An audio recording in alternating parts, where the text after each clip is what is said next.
बच्चों, मैं होता है कुमार सिंह। स्वागत है आप सभी का इस वीडियो में। इस वीडियो में आज हम लोग देखेंगे 8, 9, 10 और 11 से विभाजित होने के नियम। तो बच्चों, पिछले दो वीडियो में हम लोग जो है 2, 3, 4, 5, 6 और 7 से विभाजित होने के नियम को देख चुके हैं। अगर आप लोग उन दोनों वीडियो को नहीं देखे हैं तो उस दोनों वीडियो को ज़रूर देखिए और जिसका लिंक आपको डिस्क्रिप्शन में मिल जाएगा।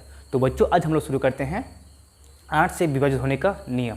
तो बच्चों देखिए, तो पहला नियम होगा 8 से, यानी कि किसी दी गई संख्या, कोई दी गई संख्या 8 से तभी विभाजित होगा। कोई दी गई संख्या 8 से तभी विभाजित होगा जब दी गई संख्या का सैकड़ा, दाई और इकाई अंक से बनी संख्या, ठीक है। देखो, किसी दी गई संख्या का सैकड़ा, दाई और इकाई अंक से बनी संख्या अगर 8 से विभाजित हो तो वो दी गई पूरी संख्या जो है 8 से पूर्णतः विभाजित होगा, ठीक है।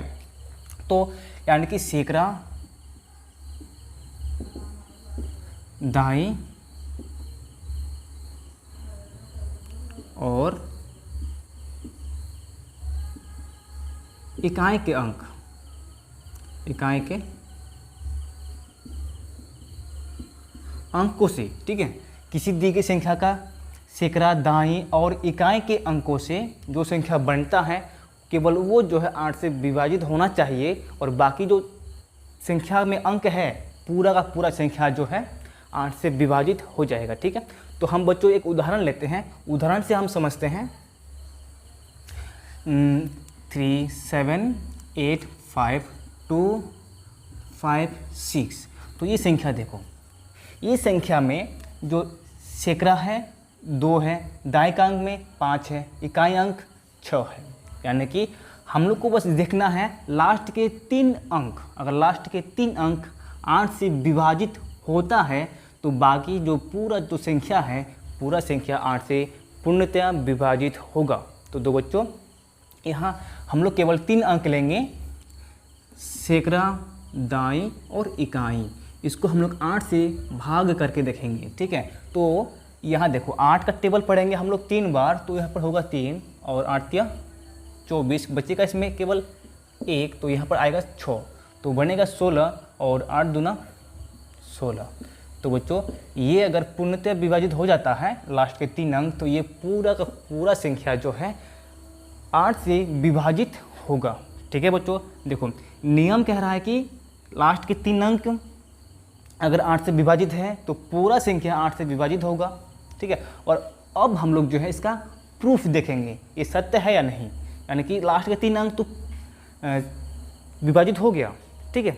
अब जो है संख्या को हम लोग देखेंगे भाग करके कि ये विभाजित होता है या नहीं। तो इसमें 37, 85, 25, 6, ठीक है। इसको हम अब 8 से भाग करके देखेंगे तो पहला जाएगा इसमें 4 बार में, 8 चौके 32 और इसमें शेषफल बचेगा 5 और यहाँ से आएगा 8, तो फिर जाएगा इस बार 7 बार में, 7 8 56, 7 8 56 और इसमें शेषफल बचेगा फिर से 2 और यहाँ से आ जाएगा 5, तो बचे फिर बनेगा 25 और 25 में तो इसमें फिर जाएगा 3 बार, 8 या 24, 24 में शेषफल बचेगा 1 और यहाँ से लाएंगे 2, तो बचेगा 1 बार में, 8 के 8 बचेगा 4 और इसमें है 5 और इसमें 5 है ना, तो 5 को यहाँ लेकर आएंगे 5, तो इस पर जाएगा 8 बार में, 5 8 40, बचेगा 6 नहीं 5 बचेगा, 5 इसे यहाँ से फिर 6 लेके आएंगे, 6 लेके आएंगे तो हो जाएगा 56, तो 8 7 56। तो बच्चों देखो, ये भी पूरा भाग लग जाता है। मतलब कि नियम जो है हम लोग का किसी यानी कि कोई दी गई संख्या का सैकड़ा, दाई और इकाई के अंकों से बनी संख्या अगर 8 से विभाजित हो तो पूरी संख्या जो है पूर्णतः 8 से विभाजित हो जाएगा। तो ये नियम जो हम लोग का बिल्कुल सही है, ठीक है बच्चों। यानी कि इसको हम लोग शॉर्टकट में कह सकते हैं, यदि किसी संख्या का अंत का 3 डिजिट यानी 3 अंकों से बनी संख्या अगर 8 से पूर्णतः विभाजित हो तो दी गई संख्या जो है 8 से पूरी तरह से विभाजित होगा, ठीक है। तो बच्चों, ये हो गया हम लोग का 8 से विभाजित होने का नियम। और अब हम लोग देखेंगे 9 से विभाजित होने के नियम। देखो बच्चों, यहाँ पे जो 9 से विभाजित होने का नियम है ना, ये सेम जो है 3 से विभाजित होने के नियम से मिलता जुलता है, ठीक है। 3 के नियम में क्या था, कोई दी गई संख्या का, ठीक है, कोई दी गई संख्या में सभी अंकों का योगफल 3 से विभाजित होना चाहिए, तभी जो है वो संख्या 3 से विभाजित होगा। 3 का नियम था कि इसमें 2, 5 और इसमें फिर 5। ये कोई संख्या है, ये संख्या हम लोग को जांच करना है कि 3 से विभाजित है या नहीं। तो करना क्या है कि इनके सभी अंकों का योगफल करना है पहले। तो 5 5 10 2 12, और ये 12 जो है 3 से विभाजित है, ये 12 3 से विभाजित है, तो ये पूरा संख्या जो है 3 से विभाजित होगा। ठीक है, उसी तरह से हम लोग को 9 में भी करना है। 9 से विभाजित होने का नियम भी सेम उसी तरह है। तो उसमें है कोई दी गई संख्या में, ठीक है, कोई दी गई संख्या का सभी अंकों का योगफल, ठीक है, किसी दी गई संख्या का सभी अंकों का योगफल अगर 9 से विभाजित हो, ठीक है, तो वो संख्या 9 से विभाजित होगा। तो बच्चों मैं एक एग्जांपल लेता हूँ, इसको इधर लेता हूँ मैं, इसको मिटा के, ठीक है।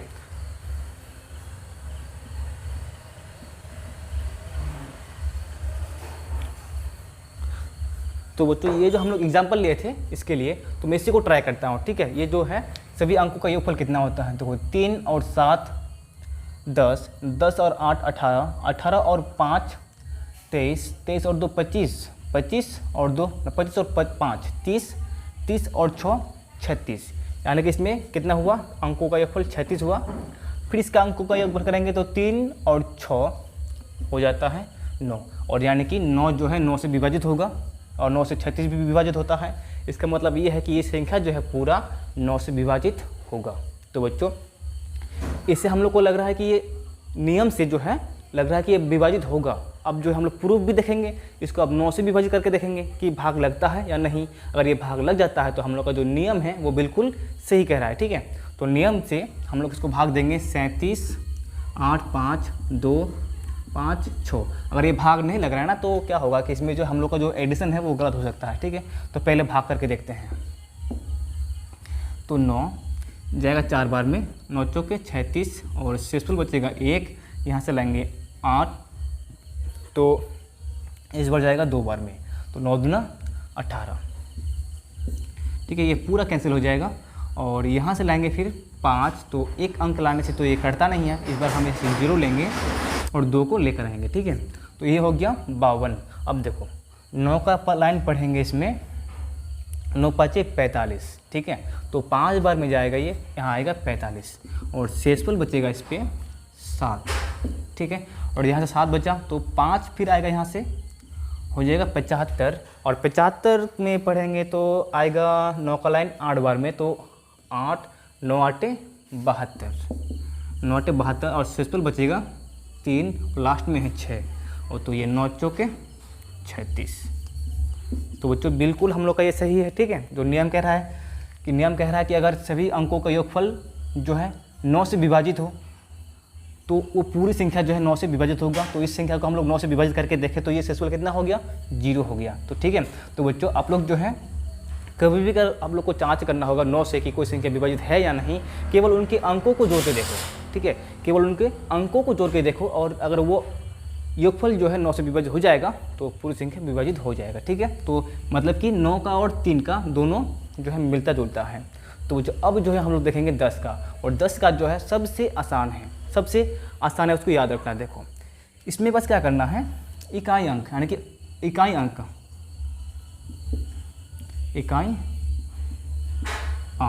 केवल 0 होना चाहिए, यानी कि 10 से कोई संख्या तभी विभाजित होगा यदि दी गई संख्या का इकाई अंक में 0 हो, ठीक है। 10 से कोई संख्या तभी विभाजित होगी यदि दी गई संख्या के इकाई अंक में 0 हो। जैसे हम लोग बात करेंगे 10, तो 10 से विभाजित होगा ही, 70 50 100 200, मतलब 0 वाला जितने भी संख्या है, 0 वाला जितना भी संख्या है वो सब के सब जो है 10 से विभाजित होगा। और इसको उतना याद देखना जरूरी नहीं है क्योंकि तो छोटे छोटे बच्चों को भी याद रहता है, ठीक है। तो बच्चों हम लोग जो है अब अगला देखेंगे 11 नंबर में। 11 नंबर में मजा आएगा अभी, ठीक है। तो पहले इसको मैं मिटा देता हूँ।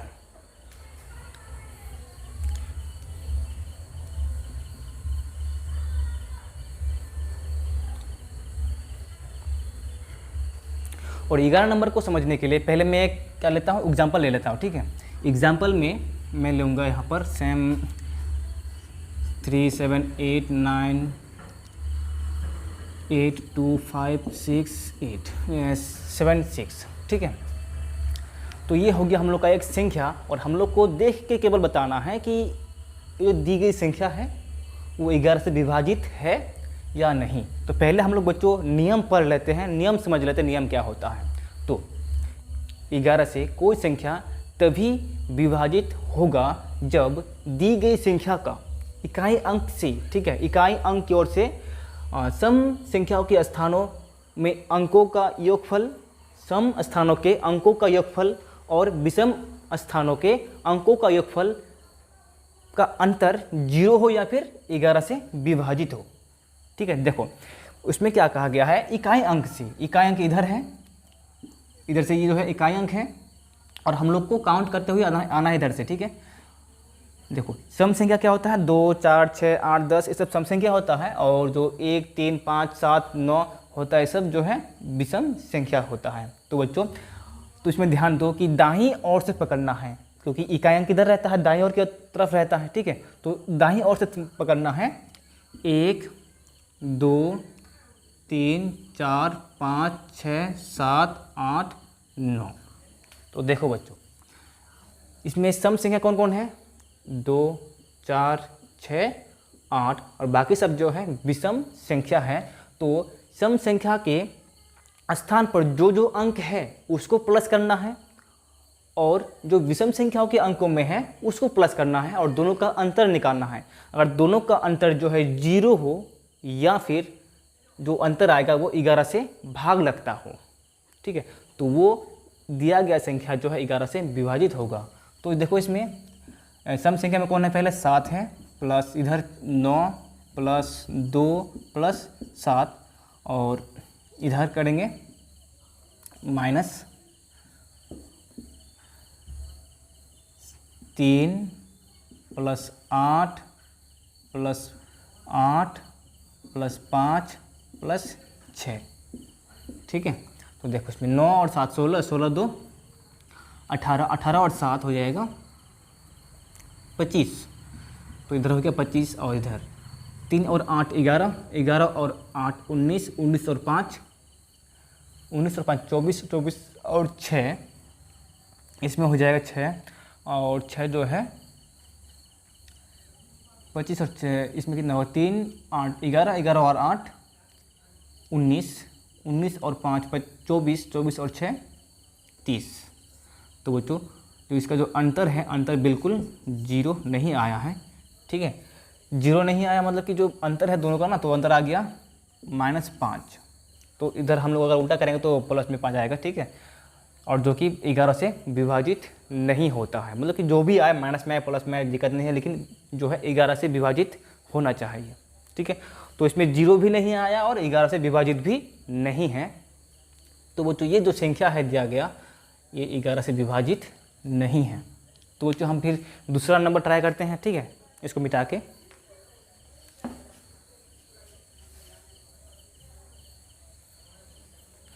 दूसरा हम लोग ट्राई करेंगे 9 7 8 3 4 और 5 6 4 4 6।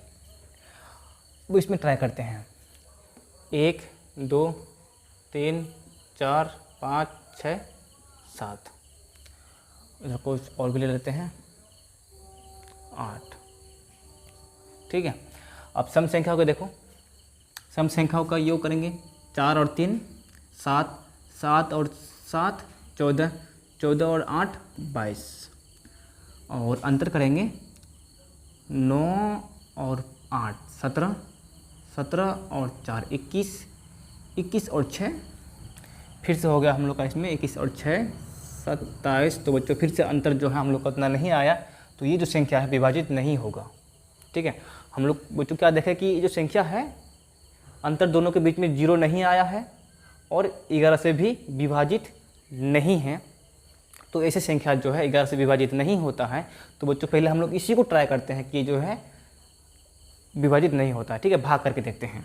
तो 8 9 7 8 3 4 4 6, इतना बड़ा संख्या है ना, तो 11 से तो पहले तो एक जाएगा इसमें 8 बार में, बचेगा 1, 17 हो जाएगा, एक बार में जाएगा तो बचेगा इसमें 6, और इसमें आ जाएगा 8 तो बचेगा 6 बार में, तो 6 बचेगा 2, और इसमें आएगा 3 तो बचेगा 2 बार में, तो 22 बचेगा 1, इसमें आएगा 4 तो हो जाएगा 1 बार, तो बचेगा फिर 3, फिर 4 लेके आएंगे तो बचेगा 3 बार में, 3 33 होगा, इसमें बचेगा 1 और 6।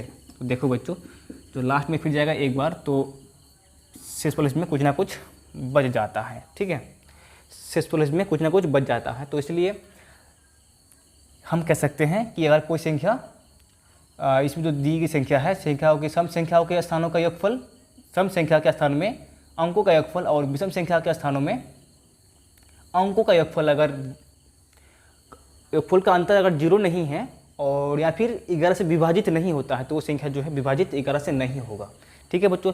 तो अब जो है हम लोग कोई ऐसा एक संख्या लेंगे जो 11 से पूर्णतः विभाजित हो, ठीक है। तो ये मैंने एक संख्या ले लिया, ठीक है, और इसमें देखो पहले हम लोग क्या करेंगे, 1 2 लिख देंगे ताकि हम लोग सम संख्या और विषम संख्या के जो अंक होते हैं उसको पहचान आसान से कर सके, ठीक है। तो 1 2 3 4 5 6 7 8 मैंने ऊपर लिख दिया संख्या, और जो सम संख्या के नीचे जो संख्या है वो उसको जोड़ेंगे, और जो विषम संख्या के नीचे जो संख्या है उसको हम लोग अलग से जोड़ेंगे, ठीक है। तो पहले हम लोग विषम संख्या वाला जोड़ते हैं, 9 और 0 9, 9 और 9 18, 18 और 3 21, 21 हो जाएगा। अब फिर देखो सम संख्या वाला, 6 और 2 8, 8 और 7 15, 15 और 6 21। तो बच्चों इस बार जो है दोनों का जो अंतर है 0 आ गया है। इसका मतलब ये है कि जो ये संख्या जो है 11 से पूर्णतया भाग लगेगा, यानी कि विभाजित होगा। अगर अब हम लोग इस संख्या को भाग देंगे तो शेषफल जो है बिल्कुल 0 बचेगा। तो बच्चों हम लोग भाग देखेंगे कि 23 6 9 7 0 6 9 भाग देंगे 11 से, तो इस पर जाएगा 2 बार में डायरेक्टली, तो अगर ना 22 बचेगा 1 6, फिर जाएगा 1 बार में, तो 11 के 11 यहाँ पर लिखेंगे 5, तो लिखेंगे 9, 5 बार में जाएगा, 5 बचे, मेरे 55, फिर बचेगा 4, इसमें लेंगे 7 जाएगा 4 बार में, 4 तो 11 44 बचेगा 3, फिर आएगा 0 जाएगा 2 बार 22, फिर बचेगा 8, इसमें लाएंगे 6 तो जाएगा 7 बार में 77, बचेगा इसमें कितना 8 बचेगा, और लास्ट में जो है 9 है तो ले आएंगे यहाँ पे, लास्ट में 9 है, 16 है ना, 16 में से 7 जाएगा तो 9 बचेगा, ठीक है।